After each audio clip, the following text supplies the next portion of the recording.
Hello, Steward Stars. This is your principal, Audra Goodman, and I missed you today. I am still at a conference, but I wanted to make sure that you got your chapters of Frindle read tonight. So we are going to dive right into chapter 10.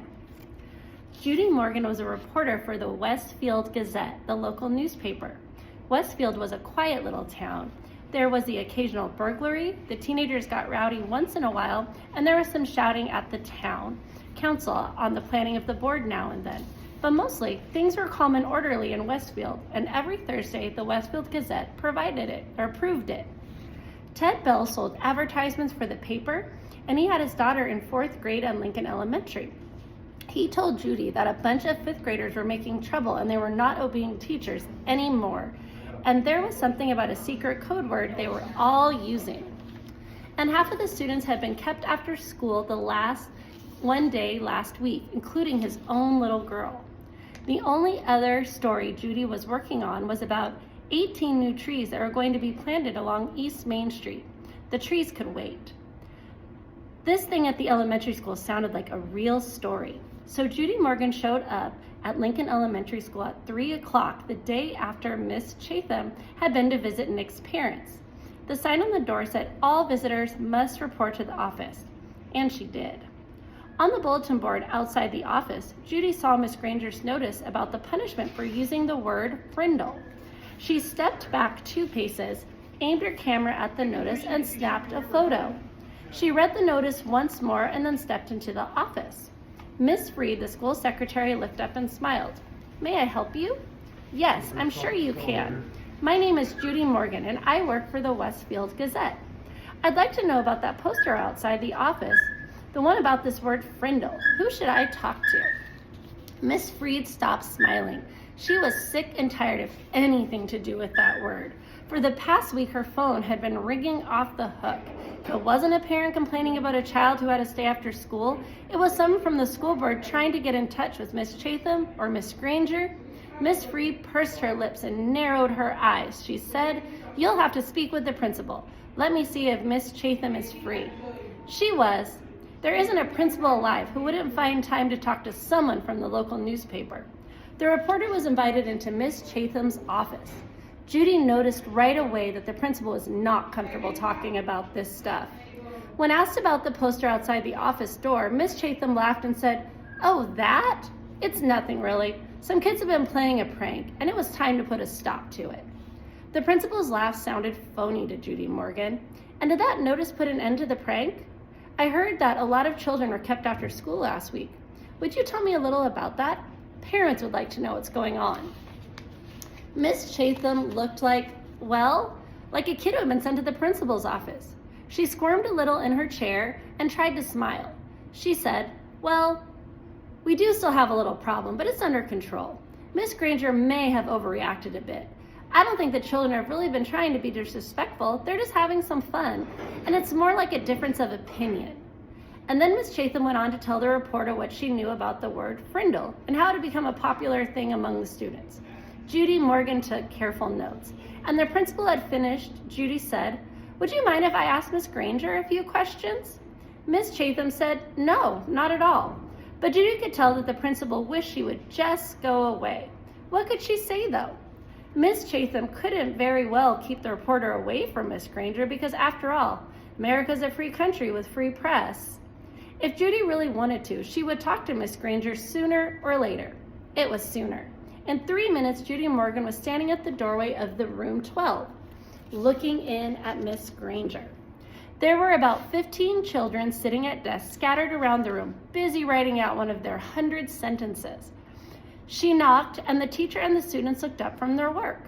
"I'm Judy Morgan from the Westfield Gazette, Miss Granger. May I have a word with you?" Miss Granger stood and came out into the hallway and closed the door. Judy could see past her and saw that every kid in the room was straining to listen.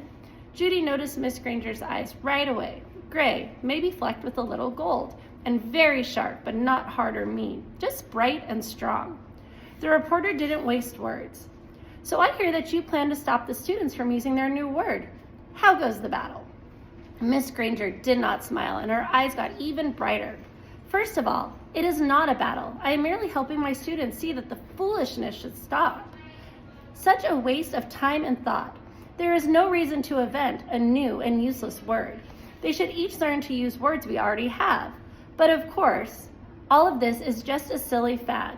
And when you add an E to fad, you get fade. And I predict that this fad will fade. Judy looked up from her notepad and asked, "Any idea how it all got started?" Miss Granger's eyes seemed to almost catch fire at that question, and she said, "Yes, I have a very good idea how it all got started. It was one young man's idea, a 5th grade student named Nicholas Allen. And now you will have to excuse me, Miss Morgan, for I have papers I must grade." And with a brief, firm handshake, Miss Granger ended the interview. The reporter did not leave right away. She walked back through the hallway and sat on a bench outside the office so she could look over her notes and make sure they made sense.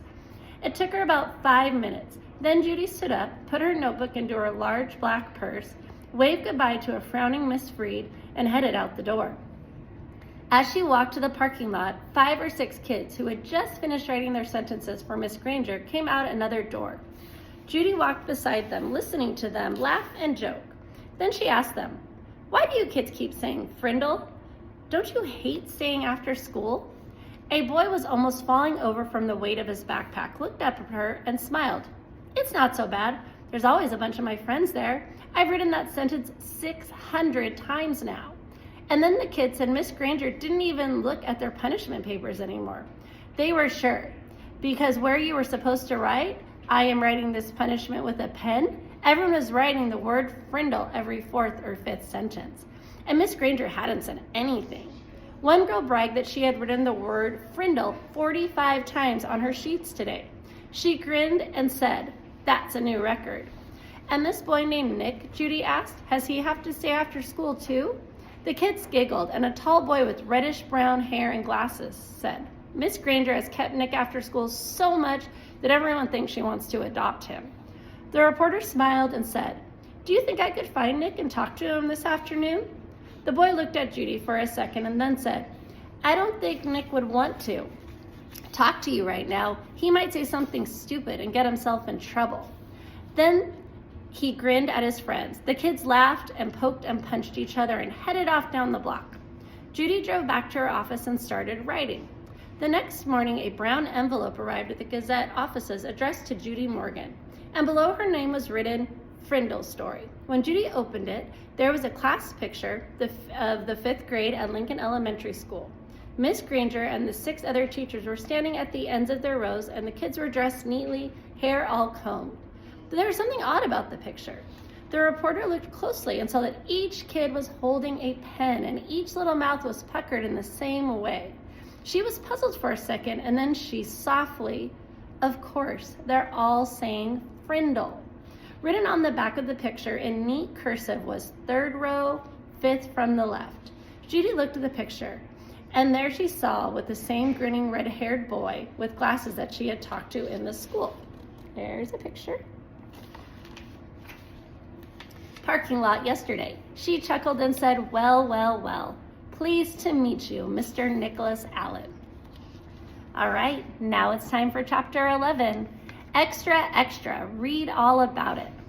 On Thursday morning, the Westfield Gazette was delivered to all 12,297 homes and post office boxes in Westfield. The story about Lincoln Elementary was the first item on the front page, and the headline, "Local 5th grader says, 'Move over, Mr. Webster.'" It was quite an article. Not that Judy Morgan didn't tell the truth. Every statement in the article was completely true. It was the particular way she told the truth that got things hopping around town. For example, take the sentence about Miss Granger. Miss Granger, champion of the forces of order and authority, is battling hundreds of young frindle fighters. Neither side is giving in. Or the bit about Nick. Everyone agrees that Nick Allen masterminded this plot that cleverly raises issues about free speech and academic rules. He is the boy who has invented the new word. Or this last sentence in the article, "One thing is sure, the kids at Lincoln Elementary School love their frindles, and no one seems to be backing off in this war of the words." And of course, the Westfield Gazette published the class picture too, and Miss Granger and Nick were identified for all the world to see. What is the meaning of this? That's what Nick's mother said, putting the article in front of Nick's nose when he got home from school. Did you talk to this reporter? She seems to know an awful lot about you and your new word, young man. What is the meaning of this? That's what the school superintendent said to Miss Chatham, slapping a copy of the article onto her desk. Why did you have to talk to that reporter? Don't we have enough trouble getting the taxpayers to pay for the schools without articles like this banging around town? What is the meaning of this? That's what Miss Chatham said to Miss Granger, shaking the newspaper in front of her face. I know you had to talk to that woman, but did you have to say all of these things? It'll be a wonder if we don't all get fired. It was quite a Thursday for everyone, and no one could figure out how Judy Morgan had gotten that 5th grade class picture.